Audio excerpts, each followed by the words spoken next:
제주도의 한 돈가스집은 방송에서 극찬을 받으면서 유명해졌습니다. 덕분에 이 집을 찾는 사람들의 줄은 길어졌고요. 결국에는 밤을 새서 줄을 서는 사람이 생길 정도로 진풍경이 펼쳐졌습니다. 상황이 이렇게 되자 이 식당은 온라인 예약 시스템까지 도입했습니다. 그런데 어느 날부터 온라인 예약을 몇 배의 웃돈을 받고 파는 사람들이 생겨났습니다. 수수료를 받고 대신 예약을 해주는 사람들까지 나타났습니다.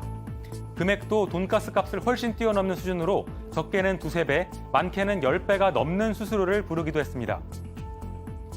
그렇다 보니 안표상들이 매크로 프로그램을 사용해서 조직적으로 예약을 하고 있는 거다, 이런 얘기까지 나왔습니다.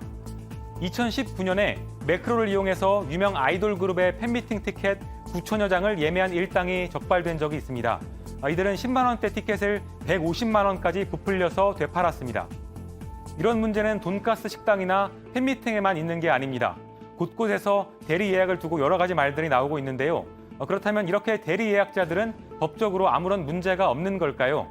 오늘 엑스파일에서는 경쟁이 치열한 상황에서 발생하는 대리 예약과 웃돈 거래에 대해서 알아보겠습니다. 제가 딱 보니까 말이죠. 우리 승희원님은 맛집 같은 거 엄청 찾아다니실 것 같아요. 저는 그게 인생의 꿈이에요. 아이고 이런. 근데 여기 처음 들어보신다는데? 아 진짜요? 그럼 아닌데?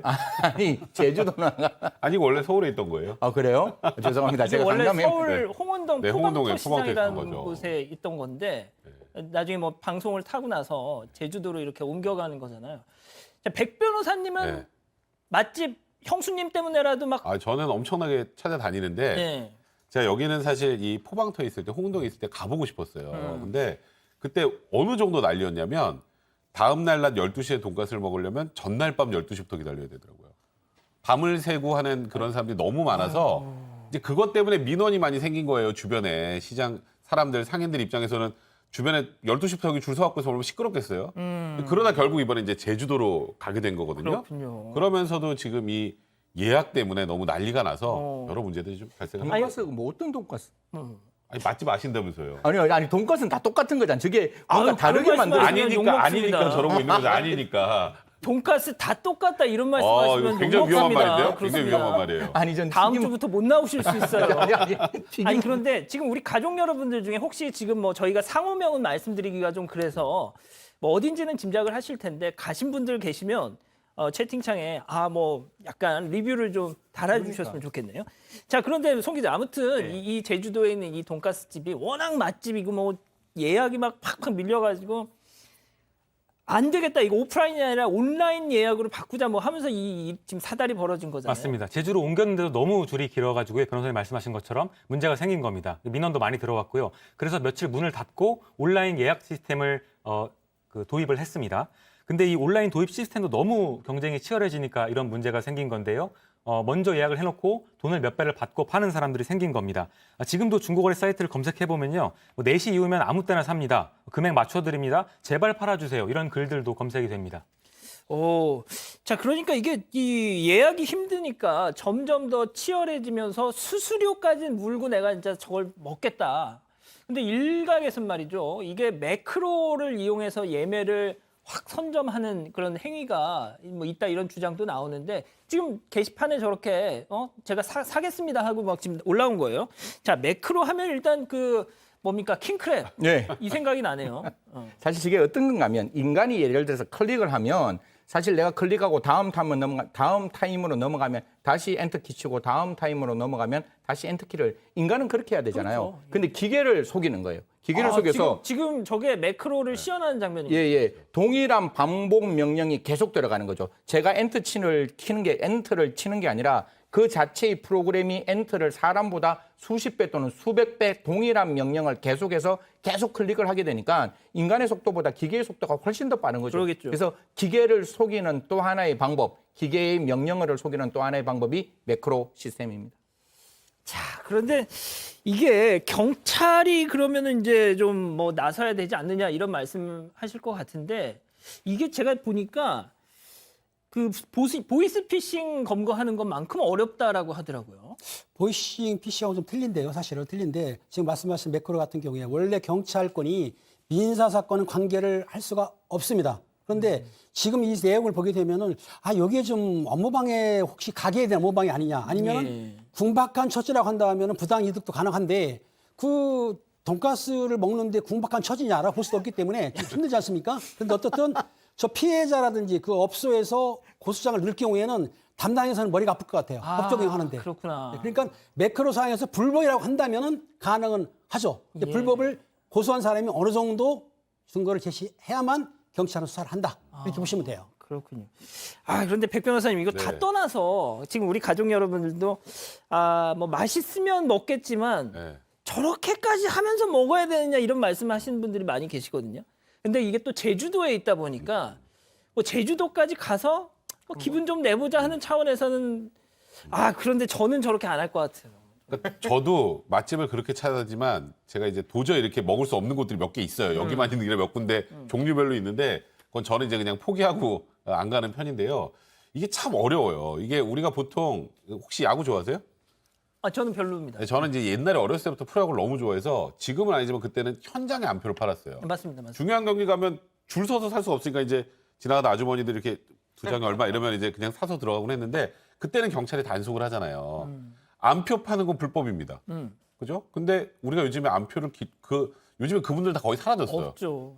요즘에 다 온라인으로 하잖아요. 예. 근데 이거를 이런 식으로 표를 모아서 하는 거는 처벌할 규정이 없어요. 그리고 마지막으로 지금 매크로를 돌려가지고 처벌 조항이 없군요. 예, 온라인으로 하는 건 처벌 조항이 없어요. 온라인 안표를 판매하는 건. 그러니까 안표란 표현도 좀 그렇습니다만. 예. 저렇게 매크로를 통해서 지금 이렇게 여러 개 예약권을 받아서 팔았어요. 뭔가 잘못된 것 같긴 한데 이제 이거를 이제 업무방해죄로 그러면 처벌할 수 있다라는 일각의 주장이 있는데 업무가 방해됐나요? 이 돈가스 집이? 뭐 가게 입장에서는 예약권 10개를 그렇죠. 내놨고 10개는 다 팔았어요. 어떤 일이 매크로건 뭐건 뭐 하여튼 팔았어요. 그리고 10팀이 왔습니다. 과연 이게 업무가 방해된 걸까? 그런데- 그래서 이러다 예. 보니까 이게 과연 업무방해죄로도 형사처벌이 가능한가에 대해서 좀 의문이 있는 상황입니다.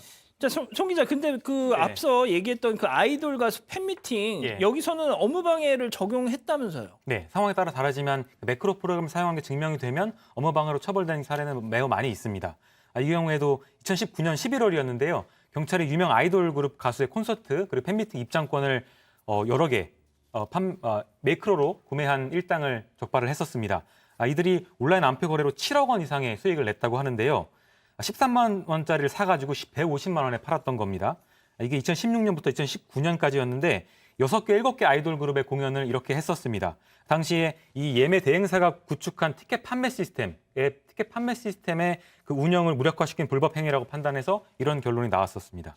자, 승 의원님 그런데요. 다음 주가 당장 이제 추석 연휴고 그래도 뭐 그 가게는 피해가 없을지라도 이 사는 소비자들은 내가 이 돈가스 가게가 9,000원에 치즈 뭐 이렇게 돈가스를 판다는데 근데 그거를 막 4만 원, 3만 원 주고 사 먹어야 되는 소비자들은 피해잖아요. 그렇죠. 그 매크로를 돌린 사람이 이익이고 그 9,000원짜리를 3만 원, 4만 원에 사서 먹어야 되는 사람 분명히 손해가 나는 거고 그럼 매크로를 돌린 사람이 부당이득을 하는 거잖아요. 여기서 제가 지금 아무리 고민을 해도 옛날과 달리 좀 우리가 선진화된 법 시스템을 좀 만들었으면 좋겠다는데 아직은 안 되는 거예요. 기계를 속이는 것도 결국 사기죄가 될 수 있느냐. 우리는 사기죄는 사람을 속여야 사기죄가 되는 거지 기계를 속이면 사기죄가 안 되는데 이런 것들이 다 기계를 치팅하는 거거든요. 그러면 이런 부분이 업무방해죄나 다른 죄로 처벌할 수 없다면 좀 우리들이 이런 부분에 대해서 어떻게 처벌할 것이냐. 우리가 사기죄 다음에 그 컴퓨터용 사용 사기죄라는 걸 만들었듯이 기계를 치팅하는, 기계를 속이는 것도 새로운 어떤 형태의 사기로 아니면 부당이득으로 좀 처벌하는 규정도 만드는 게 필요한 거 아닌가라는 생각을 하게 이게 됐습니다. 너무 애매한 게 아까 티켓 판매 같은 거는 티켓 판매 시스템을 만들어 놓은 걸 무력화하는 매크로 프로그램인데 예. 돈가스 집 예약 그 몇 장이나 되겠어요? 하루에 한 10개인가 되는데. 백인 한정이라고 그러죠. 네, 그 시스템을 무력화시켰다라고 하기도 좀 어려울 것 같고, 그러니까 이게 뭐 매크로 프로그램을 썼다고 다 이게 뭐 업무방해나 뭐가 해당되기도 좀 어려울 것 같고, 그러니까 조금 전에 말씀하셨던 것처럼 법 체계가 이제 이 세상의 발전에 좀 따라가야 되는데 이게 없다 보니까 지금 기존에 있는 법을 가지고 어떻게든 꿰 맞추려고 하다 보니 이런 좀 혼선이 있는 게 아닌가 싶습니다. 그렇군요. 자, 팀장님 마지막으로 팀장님은 저기 가실 거다 안 가실 거다? 저기를 안 간다. 안 간다. 저렇게 비싸게 주고는 가지 않고요. 혹시라도 가서 그 가격 내고 먹지 더 주고 먹지는 않습니다. 그리고 여기서 추가할 건 뭐냐면 실제로 우리가 경범죄처벌법상에 암표 매매 행위가 있습니다. 이런 경우에 뭐 유흥장이라든지 아니면은 차라든지 아니면 배 같은 경우는 처벌을 하거든요. 근데 지금 백 변호사님 말한 대로 그런 어떤 업소도 아니고 아니 업소가 아니라 그 승선하는 승차하는 것도 아닌데도 불구하고 암표를 하겠느냐 이제 문제는 있는데 아무튼 암표는 기차표라든가 배표 경찰에서 경범죄처벌법으로 단속을 합니까 안 합니까? 합니다. 그렇군요. 네. 알겠습니다.